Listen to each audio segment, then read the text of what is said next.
Hello students, welcome to RNM academy channel.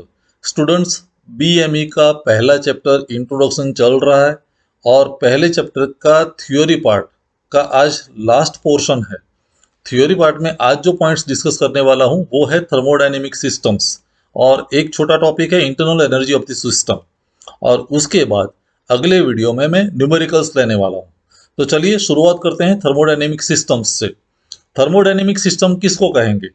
तो यहाँ पहले पॉइंट मैंने बताया है, a thermodynamic system is defined as a quantity of matter or a region in space that is of interest. हमारे interest के लिए समझो कि थर्मोडायनेमिक स्टडी करना है, तो उसके लिए जो क्वांटिटी ऑफ मैटर है, मास है या कोई रीजन है, उसको हम थर्मोडायनेमिक सिस्टम कहेंगे। तो डेफिनेशन वन लाइन की है, thermodynamic system is defined as a quantity of matter or a region, quantity of matter or a region which is of highly interest for us for the study. The region outside the system is known as surrounding. System के बाहर वाला जो भी reason है उसको हम क्या कहने वाले हैं? Surrounding. The surroundings contain everything other than the system. The system and the surroundings together make up the universe. System और सराउंडिंग दोनों को इकट्ठा करेंगे तो वो जो बनेगा उसका नाम है यूनिवर्स। तो वैसे यहाँ भी डायग्राम से मैंने दिखाया है, फिगर से, ये सिस्टम है। बाहर वाला जो पोर्शन है, सिस्टम के बाहर वाला जो रीजन है, उसको हम सराउंडिंग कहेंगे। सराउंडिंग्स और सिस्टम इकट्ठे होके जो बनता है उसको हम कहते हैं यूनिवर्स। और सिस्टम को सराउंडिंग से सेपरेट करने वाली रियल या इमेजिनरी सरफेस, उसको हम कहने वाले हैं बाउंड्री। तो यहाँ एक पॉइंट लिखा है, द रियल और imaginary surface that separates the system from its surrounding is called boundary. तो दोनों को सेपरेट करने वाला जो सरफेस है उसको हम कहते हैं बाउंड्री। और ये इक्वेशन याद रखेंगे, system plus surroundings is equal to universe. दोनों मिलके यूनिवर्स बन जाता है। Next point, types of the system. तो थर्मोडायनेमिक सिस्टम कितने प्रकार की है? तो देर आर थ्री टाइप्स। पहली सिस्टम है जिसका नाम है ओपन सिस्टम, दूसरी सिस्टम क्लोज सिस्टम और third one is isolated system. तो ये तीन system, open, close and isolated, के बारे में जानेंगे अगले स्लाइड में। पहले है ओपन सिस्टम। ओपन सिस्टम के पॉइंट्स कितने याद रखने हैं? तो पहले तो ओपन सिस्टम किसको कहेंगे? The system which can exchange both mass and energy with surroundings is called an open system. जिस सिस्टम में सिस्टम और सराउंडिंग के बीच मास और एनर्जी दोनों का ट्रांसफर होता है, इंटरेक्शन होता है, मास सिस्टम से सराउंडिंग में जा भी सकता है या सराउंडिंग से सिस्टम में आ भी सकता है। सिमिलरली एनर्जी भी सिस्टम टू सराउंडिंग या सराउंडिंग टू सिस्टम ट्रांसफर हो सकती है, उस सिस्टम को हम ओपन सिस्टम कहेंगे। And all real systems are open system. जितनी भी वास्तविक सिस्टम्स है उसको हम ओपन सिस्टम कहते हैं। Open systems are sometimes term flow system. Open system को कई बार हम क्या कहते हैं? Flow system. क्यों? Because of the ability to exchange mass of a substance.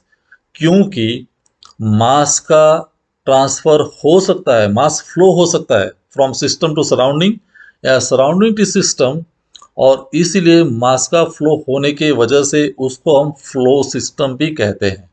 Open system को हम फ्लो सिस्टम कहते हैं, वजह एक ही है, मास का फ्लो हो सकता है। और कोई एक दो एग्जांपल्स देने हैं ओपन सिस्टम के। कई बार वाइवा में भी एक क्वेश्चन होता है, तो हम कह सकते हैं human body is the best example of the open system and automobile engine is another example. Automobile engine, चाहे वो पेट्रोल इंजन हो, डीजल इंजन हो, ये जो भी इंजन है वो भी ओपन सिस्टम का बेस्ट एग्जांपल है, जहां मास का भी ट्रांसफर होता है और एनर्जी का भी ट्रांसफर होता है। फिगर से अगर आपको दिखाना है एग्जामिनेशन में, तो ये ओपन सिस्टम है, ये डॉटेड लाइन जो है वो बाउंड्री है और बाहर वाला जो रीजन है वो सराउंडिंग्स है। तो एनर्जी आ भी सकती है, एनर्जी बाहर जा भी सकती है। सिमिलरली मैटर इन भी हो सकता है, मैटर आउट भी हो सकता है। Matter means mass. तो मास और एनर्जी दोनों का ट्रांजेक्शन पॉसिबल है और इसलिए ये सिस्टम हम ओपन सिस्टम कहते हैं। Next, close system. The system which can exchange only energy याद रहे, only energy with surroundings is called a close system. Mass can not be exchange in a close system. जहां सिर्फ energy का transfer होता है, मास का नहीं होता है, उस सिस्टम को हम क्लोज सिस्टम कहेंगे। Close systems are sometimes also called non flow process. आपको ये पता चल गया होगा नॉन फ्लो प्रोसेस क्यों कहते हैं। क्योंकि मास का ट्रांसफर नहीं होता है, मास का फ्लो नहीं होता है फ्रॉम सिस्टम टू सराउंडिंग या सराउंडिंग टू सिस्टम, और उसी वजह से क्लोज सिस्टम को कई बार हम नॉन फ्लो प्रोसेस भी कहते हैं। Close systems are not real, they are imaginary system. Close system real नहीं है, they are imaginary systems. Yup. और एग्जाम्पल अगर कोई देना है तो एग्जाम्पल है a cup of tea with lid on it. Imagine कीजिए आपके पास कप ऑफ टी है, हॉट टी है, और वो कप भरा हुआ है, उस पर आपने लीड रखा है, ढक्कन रखा है। तो चाय का फ्लो नहीं हो सकता, चाय बाहर नहीं आ सकती। लेकिन थोड़े टाइम के बाद चाय ठंडी हो सकती है, क्योंकि हीट एनर्जी का ट्रांसफर हो सकता है। जो कप ऑफ टी में हीट एनर्जी है वो सराउंडिंग में आ सकती है, मीन्स एनर्जी ट्रांसफर पॉसिबल है, but mass transfer is not possible. So this is the example for close system. और डायग्राम से दिखाना है तो ये क्लोज सिस्टम है, बाउंड्री दिखाइए जहाँ एनर्जी इंटरेक्शन पॉसिबल है, देखिए यहाँ। लेकिन मैटर के लिए यहाँ क्रॉस रखा है, मैटर पॉसिबल नहीं है। इन से आउट नहीं हो सकती, आउट से इन नहीं हो सकती, ये पता चल गया होगा। और लास्ट जो सिस्टम है वो आइसोलेटेड सिस्टम है। The system in which neither energy nor mass can be exchange with surrounding is called an isolated system. जहां एनर्जी एंड मास दोनों में से किसी का भी ट्रांसफर नहीं होता है, सराउंडिंग्स के साथ एक्सचेंज नहीं होता है, उसको हम आइसोलेटेड सिस्टम कहेंगे। मास भी नहीं है और एनर्जी का भी ट्रांसफर नहीं होता है। और एग्जाम्पल देना है तो perfectly insulated thermos flask. Ideally perfectly insulated कुछ भी नहीं है, लेकिन सपोज हम इमेजिन करते हैं कि परफेक्टली इंसुलेटेड थर्मोस फ्लास्क है और उसमें हॉट टी है, तो टी ठंडी नहीं होने वाली है, चाय बाहर भी नहीं आ सकती सराउंडिंग्स के साथ, तो फ्लो मास का भी पॉसिबल नहीं है और एनर्जी का भी पॉसिबल नहीं है। तो ये एक वर्चुअल एग्जांपल है परफेक्टली इंसुलेटेड थर्मोस फ्लास्क। और डायग्राम से हम जब दिखाते हैं तो मास का भी ट्रांसफर नहीं है, देखो क्रॉस है, matter means mass, mass in out दोनों पॉसिबल नहीं है। सिमिलरली एनर्जी भी इन आउट पॉसिबल नहीं है। तो ये आइसोलेटेड सिस्टम है। शॉर्ट में हमें याद रखना है तो ओपन सिस्टम में दोनों पॉसिबल है, मास एंड एनर्जी। क्लोज में ओनली एनर्जी पॉसिबल है, मास ट्रांसफर पॉसिबल नहीं है। और आइसोलेटेड में दोनों का किसी का पॉसिबिलिटी नहीं है, मास भी ट्रांसफर नहीं होता है, एनर्जी भी ट्रांसफर नहीं होती है। तो ये पता चल गया होगा। नेक्स्ट टॉपिक जो है थर्मोडायनेमिक प्रॉपर्टीज। तो पहले सवाल ये आता है प्रॉपर्टीज किसको कहेंगे। तो properties are the quantities which identify the state of this system. Quantity जो है, जो सिस्टम का स्टेट आइडेंटिफाई करती है, state one and state two, तो उसको हम थर्मोडायनेमिक प्रॉपर्टीज कहेंगे। थर्मोडायनेमिक प्रॉपर्टीज दो प्रकार की है, intensive properties and extensive properties. Intensive properties किसको कहेंगे। तो intensive properties do not depend upon the mass of the system. जो प्रॉपर्टी सिस्टम के मास पर आधारित नहीं है उसको हम इंटेंसिव प्रॉपर्टी कहेंगे। और best example is pressure and temperature. कैसे, समझो कि आपके पास कोई सब्सटेंस है जिसका मास 1 kg है और आप उसका टेम्परेचर मेजर करते हैं, तो वो टेम्परेचर, और समझो कि वही सब्सटेंस 5 kg का है, तो 5 kg में भी टेम्परेचर मेजर करेंगे तो सेम आने वाला है। तो temperature does not change with respect to the mass, चाहे मास 1 kg हो या 5 kg, टेम्परेचर में बदलाव नहीं है। सिमिलरली प्रेशर, समझो कि आपके पास पाइपलाइन में वाटर है और वाटर का फ्लो मेजर करते हैं, चाहे वाटर 1 लीटर हो या 10 लीटर्स हो, प्रेशर में कोई बदलाव नहीं है। और इसीलिए जहाँ कोई प्रॉपर्टी मास पर डिपेंडेंट नहीं है उसको हम इंटेंसिव प्रॉपर्टी कहेंगे। तो एक्सटेंसिव किसको कहेंगे, जो मास पर डिपेंडेंट है, जहाँ मास की वजह से प्रॉपर्टी के मेजरमेंट में चेंज आता है। तो जो मास पर डिपेंडेंट है उसको हम एक्सटेंसिव प्रॉपर्टी कहेंगे। एग्जाम्पल है वॉल्यूम, एनर्जी एक्सेट्रा। समझो कि आपके पास कोई सब्सटेंस 1 kg है और उसकी एनर्जी मेजर करो, 5 kg सब्सटेंस है उसकी एनर्जी मेजर करो, तो दोनों के एनर्जी में बदलाव आएगा, क्योंकि उसका मास 1 kg है, दूसरे का 5 kg है, automatically the property will be change. तो energy is extensive property. Volume, जैसे जैसे मास बढ़ेगा वॉल्यूम बढ़ेगा, और मास के रेफरेंस में वॉल्यूम कांस्टेंट नहीं रहता है, तो उसकी वजह से वॉल्यूम भी एक्सटेंसिव प्रॉपर्टी हम कहते हैं। तो ये समझ में आ गया होगा what is intensive property and what is extensive property. Next, एक लास्ट टॉपिक जो है वो कई बार एग्जामिनेशन में क्वेश्चन आया हुआ है कि prove that internal energy is the property of the system. Internal energy के बारे में आप बताइए कि वो एक प्रकार की प्रॉपर्टी है। तो हम कैसे प्रूव करेंगे, लॉजिकली कैसे प्रूव करना है? तो प्रूव करने के लिए मैंने देखो यहाँ पीवी डायग्राम दिखाया है, प्रेशर वॉल्यूम डायग्राम, और यहाँ 3 प्रोसेसेस मैंने दिखाई है, A process, process B and process C. आपको पता है प्रोसेस किसको कहेंगे? जहां हमें, let me show you, process किसको कहेंगे? मैं ये समझो कि मेरे लिए स्टेट 1 है और ये जो है वो स्टेट 2 है, और इसके बारे में जानेंगे कि स्टेट 1 एंड स्टेट 2।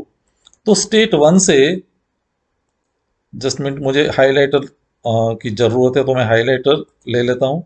हाँ, स्टेट 1 से स्टेट 2, तो पाथ एक जो है प्रोसेस 1 to 2, वो एक प्रोसेस है, इनवर्ट प्रोसेस। और 2 से 1 वापस जाने के लिए मैंने 2 रास्ते सिलेक्ट किए हैं। 2 से 1 बी पाथ से भी मैं जा सकता हूँ, 2 से 1 सी पाथ से भी जा सकता हूँ।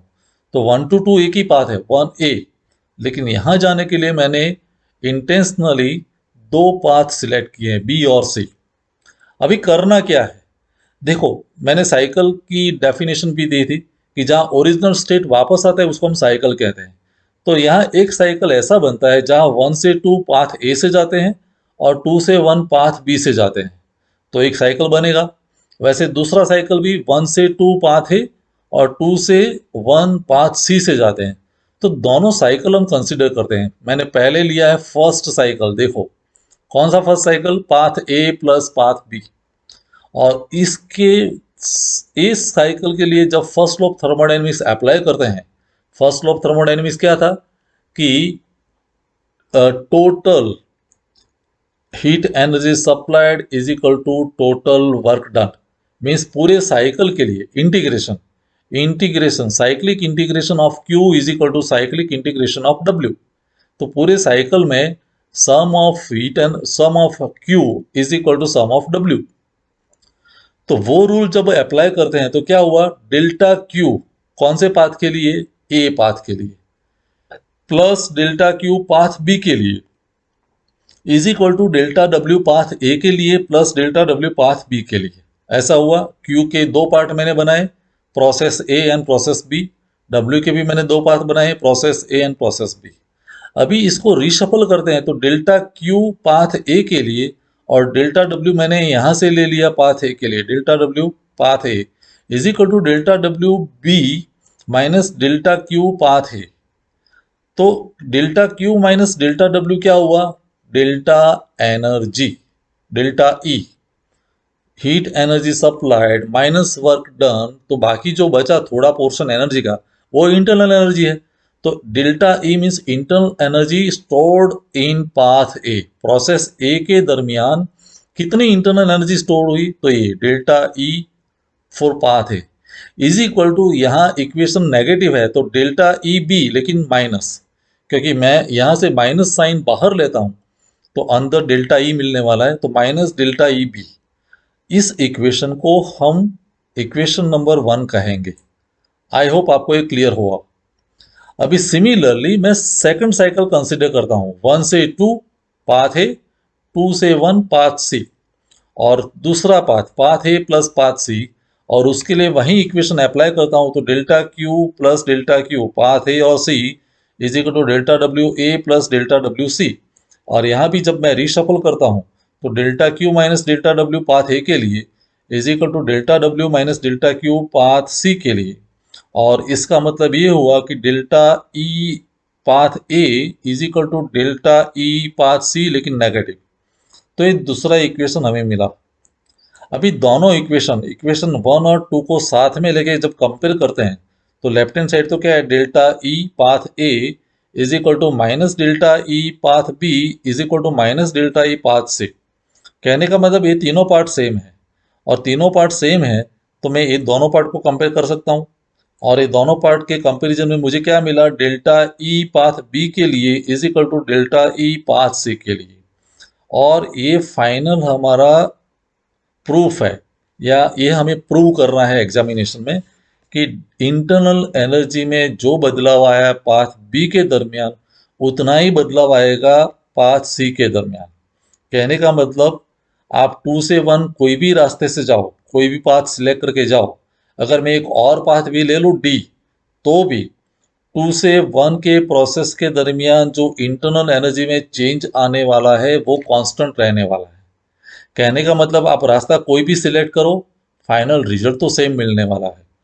तो कहने का मतलब ये दोनों स्टेट पॉइंट पर इंटरनल एनर्जी डिपेंडेंट है, 1 और 2 रास्ते पर डिपेंडेंट नहीं है, उसके पास पर डिपेंडेंट नहीं है।